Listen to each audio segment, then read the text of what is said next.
اکثر غریب گھر کی لڑکیوں کو امیر گھر کے لڑکے بہلا پھسلا کے اور ان کی زندگی برباد کر کے ایسے ختم کر دیتے ہیں جیسے یہ چیپٹر کبھی کھلا ہی نہ ہو۔ السلام علیکم، کیسے ہیں آپ سب؟ امید کرتی ہوں ٹھیک ہوں گے۔ جیسے جیسے میں بڑی ہو رہی تھی، گھر کا حالات میں دیکھ رہی تھی، کبھی دال ہوتی تو چاول نہیں، یا چاول ہوتے تو آٹے نہیں، ادھار لے لے کے ہماری بری حالت ہو رہی تھی۔ پاس میں ہی ایک کرانے کی دکان تھی اور اس کے اندر جو لڑکا بیٹھا رہتا تھا، جب بھی میں کچھ سامان ادھار لینے جاتی تو وہ کسی نہ کسی بات کے اوپر سے مجھے چھیڑتا، مجھے کچھ نہ کچھ کہتا اور میں خاموش ہو کے آ جاتی، کیونکہ غریب تھے نا، غریبی میں یہ ساری چیزیں سننا ایک عام ہو جاتا ہے۔ میں نے بھی سوچ لیا تھا زندگی کب تک ہمیں سنائے گی، کبھی تو اپنا رستہ دکھائے گی، اور بس اسی طریقے سے ہمارا کبھی پیسوں سے سامان لانا ہوتا تو کبھی ادھار لاتی۔ وقت اسی طریقے سے گزر رہا تھا۔ بڑا بھائی جو تھا تو اسے کسی کام پہ امی نے لگا دیا تھا، تھوڑے بہت وہ بھی لیا تھا، ابا بھی مزدوری کر کے لے آیا کرتے تھے۔ میں اور امی گھر کے اندر کبھی سلائی کر لیتے تو کبھی چارپائی بن دیتے کسی کی، اور اس طریقے سے ہماری گزر بسر ہو رہی تھی، لیکن ہم بہت خوش تھے، غریبی میں بھی ہم خوش تھے۔ میں اکثر لڑکیوں کو دیکھتی، تہواروں پہ نئے نئے کپڑے سلواتی، کچھ سامان لاتی، اور کبھی کبھی تو ایسا بھی ہوتا کہ وہ مجھے اپنے کپڑے دکھا کے اور ساری چیز، یعنی جیسے کہ میک اپ وغیرہ ہوتا ہے، وہ سارا سامان دکھا کے جلا کے چلی جاتی، پر میں کبھی ناراض نہیں ہوتی۔ میں اللہ کا شکر ادا کرتی کہ کبھی نہ کبھی تو اللہ تعالیٰ دے گا ہمیں، دیر سے ہی دے لیکن دے گا ضرور۔ امید تھی مجھے بھی، لیکن میری امید کہاں ٹوٹ گئی، کیسے میں ٹوٹ کے بکھر گئی، مجھے خود کو ہی پتہ نہیں چلا۔ پتہ نہیں کسی کا بڑا بول تھا ہمارے گھر سے، یا میرے ہی بڑے بول تھے، یا میں ہی نادان نکلی، میں آج تک یہ نہیں سمجھ پائی۔ جب بھی میں اس دکان پہ جایا کرتی تو اس کے ابا بیٹھتے تو وہ صحیح سے سامان دیتے تھے، اور جب وہ بیٹھا رہتا تو وہ مجھے کوئی نہ کوئی بات کے اوپر ایسی بات کہتا جو دل کو چھو جائے۔ کبھی کہتا تمہاری آنکھیں بڑی گہری ہیں، یہ آنکھیں کچھ کہنا چاہتی ہے پر تمہارے لب کام نہیں کر رہے، اور میں آدھا کلو چاول لے کر آنے جاتی اور وہ آدھا کلو کے بجائے 3 پاؤ یا 1 کلو کے جتنے دے دیتا۔ جب میں گھر آتی تو اماں سے کہتی کہ اماں لو چاول، تو اماں کہتی آج تو آدھا کلو چاول ایسے لگ رہے ہیں جیسے 1 کلو۔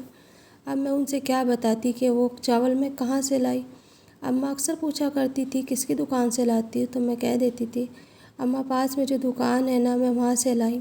وہ سوچتی تھی کہ وہ ہم پر رحم کر رہے ہیں، لیکن اس رحم کے پیچھے بہت بڑی سازش کھیلی جا رہی تھی ہمارے ساتھ، مجھے پتہ ہی نہیں تھا۔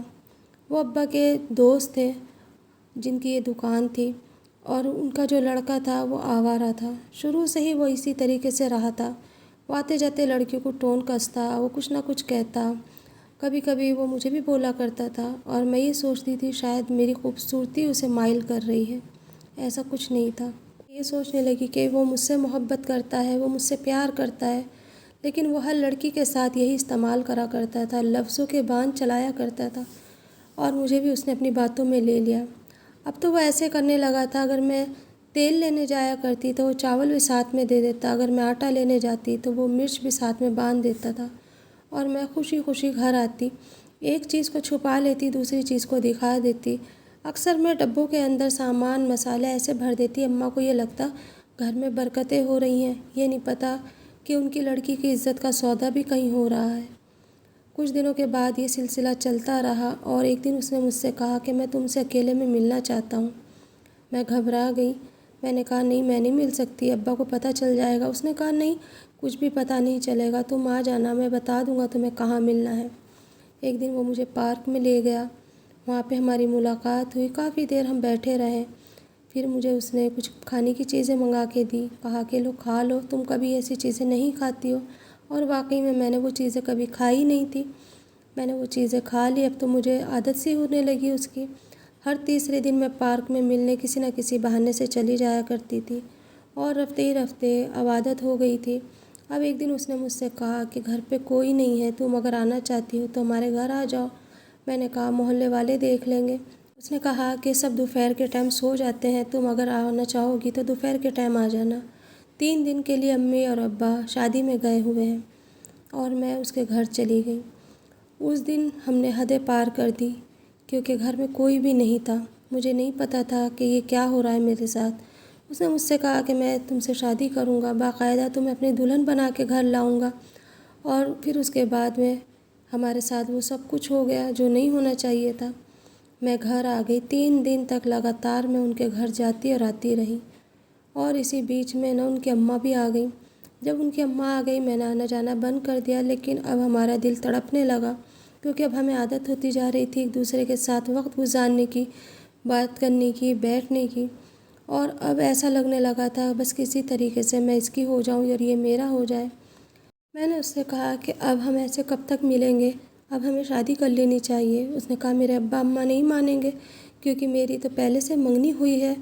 مجھے یہ سن کے بڑا تعجب ہوا، میں گھبرا گئی۔ میں نے کہا ایسے کیسے ہو سکتا ہے، میں نے تو تمہیں اپنے آپ کو تمہارے حوالے کر دیا اور تم ایسے کہتے ہو۔ اس نے کہا کہ اگر منگنی ہوئی ہے تو شادی تو نہیں ہوئی ہے نا، منگنی بھلے ہی اس سے ہوئی بھی ہے، لیکن شادی میں تم سے ہی کروں گا۔ اور پھر اس نے مجھ سے کہا کہ چلو ہم کورٹ میرج کر لیتے ہیں۔ میں نے کہا ٹھیک ہے۔ اماں سے ابا سے چوری سے میں نے جا کر کے نکاح کر لیا، نکاح کر کے لا کے رکھ لیا۔ اس نے کہا جب تلک میں تم سے نہ کہوں ابا اماں کو مت دکھانا پیپر، اور جس دن میں کہوں گا پہلے تم دکھانا بعد میں دکھاؤں گا۔ میں نے کہا ٹھیک ہے، کیونکہ ہم اپنی عزت دے چکی تھی اسے۔ ایک دن میں اماں کے پاس بیٹھی تھی تو میں نے اماں سے کہا اگر اماں میں تم سے یہ کہوں کہ میں فلاں سے شادی کرنا چاہتی ہوں تو تم کیا کرو گی؟ اماں نے کہا میں تیرے منہ پہ اتنے زور سے تھپڑ ماروں گی کہ تو یاد رکھے گی، شادی ہماری مرضی سے ہی ہوگی، ہمارے حساب سے ہوگی۔ میں چپ ہو گئی اور میں نے وہ پیپر لا کے دکھا دیا۔ میں نے کہا اماں میں نے نکاح کر لیا ہے، جو پاس میں کرانے کی دکان ہے اس لڑکے سے، اور میں آپ کا بوجھ ہلکا کرنا چاہتی ہوں۔ بس اتنا سننا تھا کہ ابا بھی آ گئے، اور ابا نے اور اماں نے مل کے مجھے بہت مارا اور کہا تم نے ہماری عزت کا سودا کر لیا، وہ اتنے بڑے گھرانے کے، ہم اتنے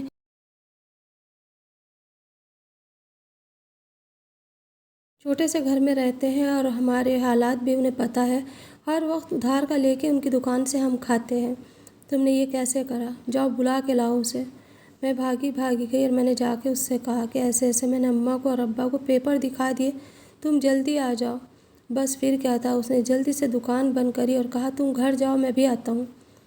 میں گھر چلی گئی۔ گھر جانے کے بعد اماں نے ابا نے مجھے بہت مارا، بھیا نے بھی بہت مارا، لیکن وہ جب تک آیا ہی نہیں، انتظار کرتی رہی، شام تک انتظار کریے، یہاں تک کہ میرے بدن پہ نیل پڑ گئے، لیکن وہ نہیں آیا اور کہیں بھاگ گیا۔ میں نے انتظار کرتے کرتے میں تھک گئی۔ شام میں میری اماں ان کے گھر گئی۔ میری اماں نے جا کے ان کی اماں سے بتایا کہ تمہارے لڑکے نے یہ کرتوت کرا ہے میری بیٹی کے ساتھ، اور یہ دیکھو یہ پیپر۔ اس نے وہ پیپر وہیں پھینک دیا اور کہا کہ تیری بیٹی ہی اس طریقے کی ہے، میرا بیٹا ایسا نہیں ہے، آج بھی وہ کاروبار کے سلسلے میں باہر گیا ہوا ہے۔ اماں کو بہت بری بھولی کھوٹی سنا کر کے وہاں سے بھگا دیا گیا۔ اماں گھر آئی، روتی رہی اور کہنے لگی تم نے جتنا ذلیل کرانا تھا کرا لو، میں بھی اپنے آپ کو ختم ہی کر لوں گی۔ لیکن میں نے اماں کے آگے ہاتھ جوڑ لیا اور اماں سے کہا اماں یہ رشتہ کیسے بھی کر کے تیار کراؤ، ان سے ہاں کرو، میں اس کے بچے کی ماں بننے والی ہوں۔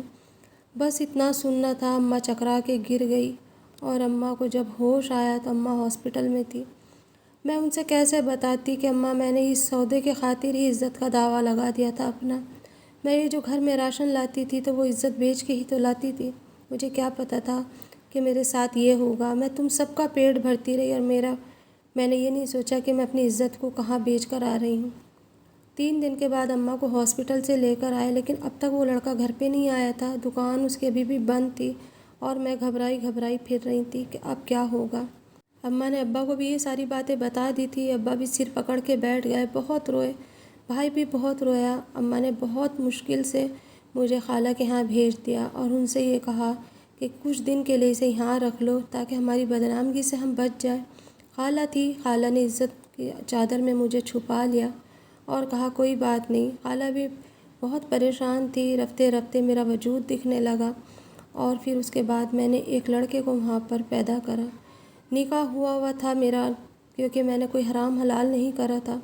نکاح ہونے کے بعد ہی میرے ساتھ یہ سب کچھ ہوا تھا، اور اب میں یہ پریشان تھی کہ اب میں اس بچے کو لے کے کیسے جاؤں، کیونکہ نکاح 4 کے بیچ میں نہیں ہوا تھا، صرف اکیلے میں تو ہوا تھا۔ کسی کو بھی نہیں پتہ تھا کہ میں شادی شدہ ہوں یا کنواری ہوں، سب کو تو یہی پتہ تھا میں کنواری ہوں، اور کنواری ماں بننا ایک عذاب الہی ہوتا ہے۔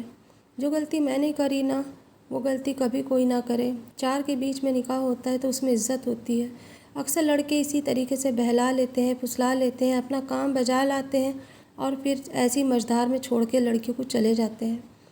اب اس بچے کو لے کے میں کہاں جاتی؟ میں بھٹک رہی تھی، گھر پہ بھی نہیں جا سکتی تھی، خالہ کے یہاں پہ بھی نہیں رہ سکتی تھی، کیونکہ اب خالہ کے لڑکوں نے بھی کہہ دیا تھا کہ اماں کب تک ہم اس چیز کو چھپائیں گے۔ ان کا شہر الگ تھا، ہمارا شہر الگ تھا، تو انہیں سب کو یہ پتہ تھا، آس پاس والے کو، کہ میں شادی شدہ ہوں اور اس طریقے سے ایک بچے کو میں نے جنم دیا۔ 6 دن کے بعد ہی خالہ نے مجھے کہا کہ بیٹا اب تم یہاں سے چلتی روانہ ہو جاؤ، کہیں بھی جاؤ لیکن یہاں پر نہیں آنا، کیونکہ میرے بیٹے دیکھ دیکھ کے مجھے بہت باتیں سناتے ہیں، میری بہویں بھی بہت باتیں سنا رہی ہیں، اب تم کہیں بھی چلی جاؤ۔ میں نے پھر اماں کو فون کرا، کہا اماں میں کہاں جاؤں؟ اماں نے بھی یہ کہہ دیا کہ میں اب کیا بتاؤں، اس بچے کو لے کے کہاں جائے گی؟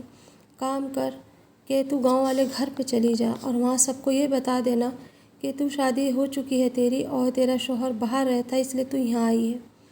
میں وہیں سے اپنے بچے کو لے کے اس گاؤں پہنچ گئی اور اپنے گاؤں کے اندر میں نے بس سب کو یہی بتایا کہ میرے شوہر دبئی چلے گئے ہیں اور میں بچہ لے کے یہاں آئی ہوں، کیونکہ شہر میں میرا اکیلا رہنا مشکل ہے۔ لیکن اس بیچ میں اس لڑکے نے ایک بار بھی میری خیر خبر نہیں لی۔ جیسے تیسے وقت گزرتا رہا، میں وہاں سلائی کرتی رہی اور اپنے بچے کو پالتی رہی۔ بیچ بیچ میں 1 یا 2 دن کے لیے شہر جاتی تاکہ گھر والوں کو سب کو یہ پتہ رہے کہ میں اپنے شوہر سے ملنے گئی ہوں۔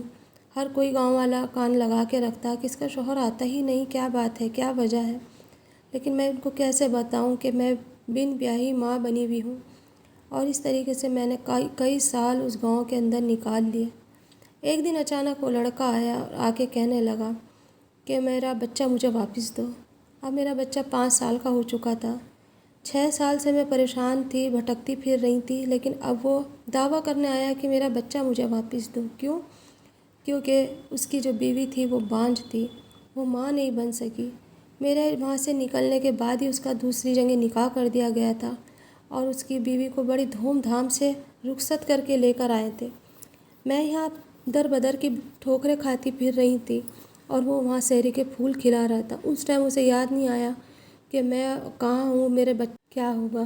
لیکن آج وہ اپنے بچے پہ دعویٰ کرنے کے لیے آیا اور مجھ سے کہنے لگا میں اپنا بچہ لینے آیا ہوں۔ میں نے اس سے کہا کہ اس دن تو کہاں تھا جب میں در بدر کی ٹھوکریں کھا رہی تھی؟